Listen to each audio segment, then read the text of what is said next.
গ্রাম পঞ্চায়েতের নতুন ভ্যাকেন্সি আসতে চলেছে এবং সেখানে তোমাদেরকে পারফর্ম করতে হবে এমন জায়গায় যেখানে এত স্টুডেন্টের যেটা রাশ, এত স্টুডেন্টস ফর্ম ফিল আপ করবে, তাদেরকে বিট করে তোমাকে কিন্তু এমন জায়গায় যেতে হবে যাতে তুমি সিলেকশনটা পেয়ে যাও। তো সেই জায়গা থেকে তোমার কাছে কোন পোস্টটা বেস্ট হবে বা তুমি আদৌ পোস্ট সম্বন্ধে কোনো ধারণা রাখো কিনা, এই সমস্ত কিছু আজকের ভিডিওতে তোমাদেরকে ক্লিয়ার করব। কতগুলো পোস্টে হয়, সেই পোস্টগুলোর কি তোমার ক্রাইটেরিয়া, তাদের সিলেবাস কি, সেই সিলেবাস কি করে কমপ্লিট করবে, ব্লা ব্লা ব্লা তোমরা আজকের দেখতে পাবে। এবং তোমার জন্য কোন পোস্টটা বেস্ট হবে সেটাও তুমি বুঝতে পারবে আজকের এই ভিডিওর মাধ্যমে। তো চলো শুরু করছি।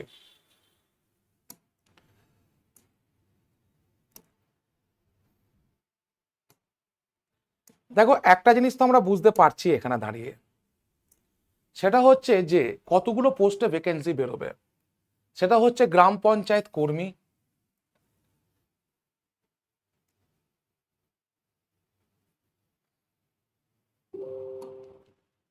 গ্রাম পঞ্চায়েত কর্মী, গ্রাম পঞ্চায়েত সহায়ক, লোয়ার ডিভিশন ক্লার্ক, নির্মাণ সহায়ক, এক্সিকিউটিভ অ্যাসিস্ট্যান্ট। তোমরা এটাকে বাদ দাও, বিকজ এটা হচ্ছে তোমার টেকনিক্যাল পোস্ট। কিন্তু এগুলো বেরোবে বলে আমাকে সবকটাই লিখতে হয়েছে, তাই না? এগুলো বেরোবে বলে সবকটাই লিখেছি। তো এরপর দেখো, তোমাদের কাছে শুধুমাত্র 8 পাসে তোমরা যোগ্যতায় ফর্ম ফিল আপ করতে পারবে, সেটা হচ্ছে গ্রাম পঞ্চায়েত কর্মী। যারা মনে করো মাধ্যমিক পাস করেননি, যাদের অনেক দিন আগে পাস আউট হয়ে গেছে, তারা নতুন করে সরকারি চাকরি পেতে চাইছেন, তারা নিজেদের স্কুলে যান, স্কুলে গিয়ে তাদের নাম, তাদের নাম বলে, বাবার নাম বলে, তাদের ইয়ার অফ পাসিং বলে তাদের 8 পাস সার্টিফিকেটটা নিয়ে আসুন। ঠিক আছে, যারা এখনো নেননি। অনেকে বলছে যে আমার 9-এর একটা স্যার লেখা আছে স্কুল থেকে, সেটা হবে কিনা। 8 পাস সার্টিফিকেট আলাদা হয়, ঠিক আছে? তো যারা 8 পাস চাইছে বা চাইছেন, তারা কিন্তু 8 পাসের সার্টিফিকেটটা পেয়ে যাবেন নিজস্ব স্কুল থেকে, এটা কোনো বোর্ড থেকে দেবে না, ঠিক আছে? আর মাধ্যমিক বলো, উচ্চ মাধ্যমিক বলো বা গ্র্যাজুয়েশন বলো, এগুলো বোর্ড, কমিশন এবং ইউনিভার্সিটি দিয়ে থাকে, এখানে কোনো প্রবলেম নেই। তো সেক্ষেত্রে তোমার গ্রাম পঞ্চায়েত এবং লোয়ার ডিভিশন ক্লার্ক, এই দুটো পরীক্ষা একদিনই হবে এবং এদের প্রশ্নও এক হবে, ঠিক আছে? মনে করো তুমি ভাবছো গ্রাম পঞ্চায়েতের আলাদা করে এক্সাম দিলাম, আবার লোয়ার ডিভিশনের ক্লার্কে আলাদা করে এক্সাম দিলাম, সেরকম কিছু হবে না। গ্রাম পঞ্চায়েতে, গ্রাম পঞ্চায়েত সহায়ক এবং লোয়ার ডিভিশন ক্লার্ক, এই দুটোকে একসাথেই নেবে পরীক্ষা, প্রতিবার একসাথেই নেবে, কারণ দুটো সিলেবাস একই, ঠিক আছে? এবার তোমার যদি মাধ্যমিকে 50% থাকে, তাহলে তুমি সহায়ক পড়তে পারবে আর লোয়ার ডিভিশন কম পড়বে।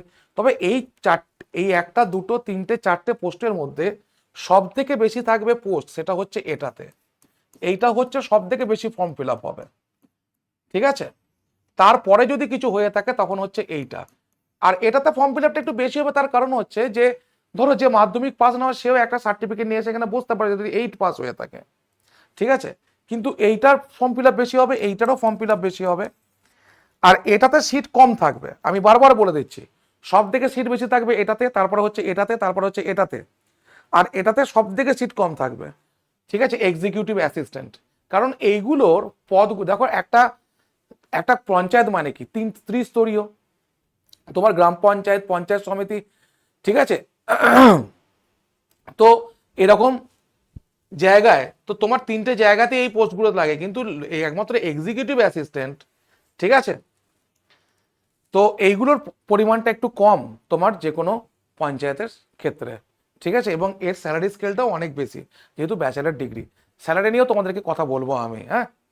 তো এরপর দেখো, এরপর 2 নম্বর প্রশ্ন স্টুডেন্টের মনে যেটা আসছে, সেটা হচ্ছে স্যার আমার কাছে কম্পিউটার সার্টিফিকেট কি লাগবে? কম্পিউটার সার্টিফিকেট শুধুমাত্র এর ক্ষেত্রে ডিপ্লোমা লাগবে।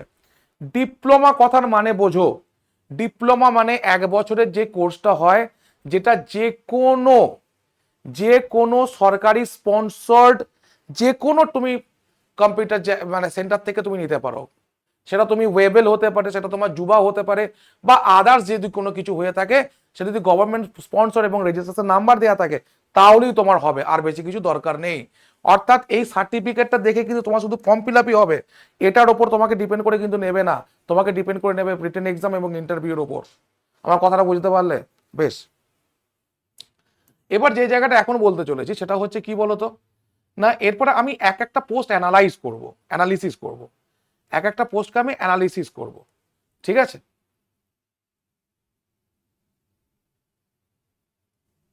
দেখো, প্রথম হচ্ছে গ্রাম পঞ্চায়েত কর্মী, এটার কাজ কি? দেখো, কোয়ালিফিকেশন 8 পাস, অ্যাডমিনিস্ট্রেটিভ সাপোর্ট সাধারণ অফিসের কাজ, মানে ধরো ফাইল এদিক ওদিক নিয়ে যাওয়া, ঠিক আছে, একটা অফিসের কাজকর্মে যেগুলো এটা ওটা আনা, শুধু সেই রকম কাজ হচ্ছে গ্রাম পঞ্চায়েত কর্মী, যেগুলো সাধারণত কি হয় না কন্ট্রাকচুয়ালি নিয়ে থাকে, সেগুলোকে নতুন করে এখানে নেওয়া হবে। আর বোঝা গেল? তো যাদের কোয়ালিফিকেশন কম তারাই একমাত্র গ্রাম পঞ্চায়েত কর্মী করতে পারো, আদারওয়াইজ তোমাদের কাছে ভালো অপশন আছে। যারা ধরো গ্র্যাজুয়েশন পাস তাদের কাছে গ্রাম পঞ্চায়েত কর্মী করার কোনো মানে হয় না, বিকজ তোমরা আরো অনেক হায়ার পোস্ট হবে, শুধুমাত্র এটা করে নিজেদের সময় নষ্ট করে না। ঠিক আছে, এটুকু আমি বলবো আর কি। ঠিক আছে, এখানে এখানে কম্পিটিশন অনেক বেশি হবে, মিনিমাম কোয়ালিফিকেশন, তাই কম্পিটিশন অনেক কম, আমি পরিষ্কার বলে দিয়েছি তোমাদেরকে। ঠিক আছে, এবার দেখো, এইটা হচ্ছে তোমাদের কাছে একটা বেস্ট পোস্ট, এটা তোমাদের কাছে একটা বেস্ট পোস্ট। ঠিক আছে, যতই ফর্ম ফিল আপ হোক না কেন, যত স্টুডেন্টই ফর্ম ফিল আপ করুক না কেন, এইটাকে পাখির চোখ করে রাখবে তোমরা। আমি বারবার বলছি ফর্ম ফিল আপের সময়, আমি আজকে দাঁড়িয়ে বলছি এখনো পর্যন্ত নোটিফিকেশন আসেনি, নোটিফিকেশন আসতে হয়তো খুব কম সময় লাগবে, কিন্তু আমি আজ দাঁড়িয়ে বলছি তোমাদেরকে সব থেকে বেশি ভ্যাকেন্সি আসবে এটাতে। এখনো পর্যন্ত পঞ্চায়েতে যতগুলো রিক্রুটমেন্ট হয়েছে সব থেকে বেশি পোস্ট হয়েছে পঞ্চায়েত সহায়কে। ঠিক আছে, তোর কোয়ালিফিকেশন মাধ্যমিক যোগ্যতা উইথ অ্যারাউন্ড 50% মার্কস। ঠিক আছে, এবার তোমার কি হবে না, হায়ার অফিসিয়ালদের অ্যাসিস্ট করা তোমার কাজ হবে। এবার আমি তোমাদেরকে একটা কথা বলে দিই এখানে, যদি মনে করো ইন্টারভিউতে 15 নাম্বার থাকে, তাহলে তোমরা যখন এই ফর্মগুলো ফিল আপ করবে তখন গ্র্যাজুয়েশনের সার্টিফিকেট শো করবে না। কারণ কি, ইন্টারভিউয়ার যখন দেখবে যে তোমার গ্র্যাজুয়েশন করা আছে, তখন তোমাকে গ্র্যাজুয়েশনের সাবজেক্ট থেকে প্রশ্ন করতে পারে। অতএব কোনো প্রয়োজন নেই মাধ্যমিক উচ্চ মাধ্যমিক পর্যন্ত দিয়ে দেবে, শুধু মাধ্যমিক দিও না, হায়ার সেকেন্ডারি পর্যন্ত দিয়ে দেবে, ওরা বুঝে যাবে তখন। ঠিক আছে, তো সহজ সিলেবাস, স্টুডেন্ট অ্যাপ্লাই করবে প্রচুর, কিন্তু বিগিনারদের জন্য ভালো অপশন। তার কারণ হচ্ছে অনেক কটা সিট থাকবে। দেখো, একটা জিনিস তোমাদেরকে বলি, সেটা হচ্ছে যে সিলেবাস তোমার কাছে পুরোপুরি সেম, সেটা হচ্ছে ইংলিশ থাকবে, বেঙ্গলি থাকবে এবং ম্যাথ থাকবে। এই তিনটেই হচ্ছে 25 25 25, ভালো করে বুঝে নাও, এই তিনটেই হচ্ছে 25 25 25। আর হচ্ছে জিকে থাকবে, সেটা হচ্ছে 10, মোট হচ্ছে 85, আর 10 নাম্বার হচ্ছে ইন্টারভিউ 15 নাম্বার, তাহলে কত হলো 100 নাম্বার। এইটা হচ্ছে কিনা এখনো পর্যন্ত সিলেবাস, এটার কিছু চেঞ্জ করবে কিনা আমি জানি না, বাট মোটামুটি এটাই থাকছে। ঠিক আছে, তোমরা ধরে চলতে হবে আমাদেরকে। তো গ্রাম পঞ্চায়েত সহায়ক হচ্ছে, আমি যদি গ্র্যাজুয়েশন পাস হই তাও গ্রাম পঞ্চায়েত সহায়ক করব, আমি যদি মাধ্যমিক পাস হই তাও করব, আমি হায়ার সেকেন্ডারি পাস হলেও করব, এটা কিন্তু ছাড়বে না। ঠিক আছে, কাট অফ কম যেতে পারে এটারই একমাত্র। বেশ, লোয়ার ডিভিশন ক্লার্ক যারা সহায়ক করবে তারা লোয়ার ডিভিশন ক্লার্ক বাবু করে দেবে, পরিষ্কার কথা। শুধুমাত্র কম্পিউটার স্কিলটা তোমাকে দেখা হবে এখানে লোয়ার ডিভিশন ক্লার্কে, যেটা সহায়কে দেখা হবে না। ঠিক আছে, এবার কম্পিউটার স্কিল বলতে তোমার ওয়ার্ড এক্সেলের কাজ যদি দেখতে চায় তাহলে দেখবে, কিন্তু নতুন করে তোমার যদি নোটিফিকেশন আসে সেখানে যদি বলা হয় যে তোমাকে কম্পিউটার স্কিল প্রফিসিয়েন্সি দেখাতে হবে, তবেই তোমাকে দেখাতে হবে, আদারওয়াইজ নয়। ঠিক আছে, বেশ। Executive assistant, graduation plus diploma, computer in diploma. এখানে দেখো, এখানে ব্লক এক্সিকিউটিভ এন্ড আইটি লেভেলের কাজ করতে হবে তবে তোমাকে, স্যালারি সব থেকে বেশি। আমি তোমাদেরকে বলে দিচ্ছি এটা স্যালারি কি হবে, তোমাদেরকে একটা আইডিয়া দিয়ে দিচ্ছি। এটা হচ্ছে ইউডি পোস্ট, ইউডি মানে আপার ডিভিশন ক্লার্ক। ঠিক আছে, আপার ডিভিশন ক্লার্ক। এবার আপার ডিভিশন ক্লার্কের মাইনে কত থেকে শুরু হয় তুমি বুঝতে পারছো, প্রথমে লোয়ার ডিভিশন ক্লার্ক বা অ্যাসিস্ট্যান্ট, তারপর হচ্ছে আপার ডিভিশন ক্লার্ক। ঠিক আছে, আর এটা হচ্ছে সেই ছোট ছোট অফিসে যেগুলো বড়বাবু থাকে, এই বড়বাবুদের মাইনে দিয়ে তুমি শুরু হবে। বুঝতে পেরেছো? বেশ, দেখো, এবার আমি তোমাদেরকে একটা কথা বলতে চাই, অনেক কথা বলেছি, সেটা হচ্ছে যে আমি একটা পেজ নিই, হ্যাঁ, নাহলে বোঝাতে পারবো না, একটা পেজ নিই তোমাদের জন্য।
দেখো, সেটা হচ্ছে যে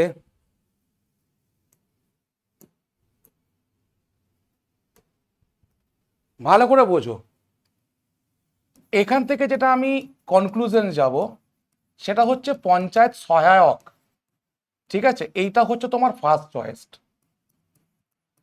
এইটাকে কেউ মিস করবে না, এটা হচ্ছে তোমার ফার্স্ট চয়েস, ঠিক আছে। পঞ্চায়েত সহায়ক করা মানে লোয়ার ডিভিশন ক্লার্ক তুমি অ্যাপ্লাই করে দিলে, ঠিক আছে।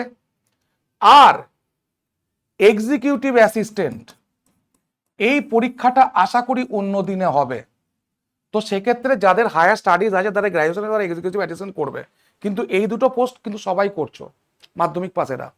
আর 2 নম্বর জায়গা হচ্ছে যাদের কম কোয়ালিফিকেশন আছে তারা গ্রাম পঞ্চায়েত কর্মী করো, কোনো অসুবিধা নেই, কিন্তু যাদের ডিগ্রি আছে তারা কিন্তু এই দুটোকেই বেশি করে করবে, গ্রাম পঞ্চায়েত কর্মীর দিকে অতটা তোমাদেরকে ধ্যান দিতে হবে না, ঠিক আছে, কারণ ওখানে কম্পিটিশন বেশি হবে, হয়তো ইংরাজি থাকতেও পারে না থাকতেও পারে, বোঝার দরকার নেই, আগের বারে ছিল, ঠিক আছে, কিন্তু কোশ্চেনের মান সোজা হবে, কিন্তু এখানে কোশ্চেনের মান স্ট্যান্ডার্ড হবে, ঠিক আছে।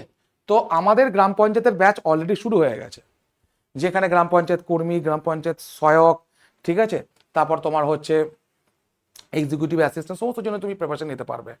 তো এইটা হচ্ছে আজকের দিনের লাস্ট প্রাইস যেটা তুমি পেতে চলেছো, ঠিক আছে।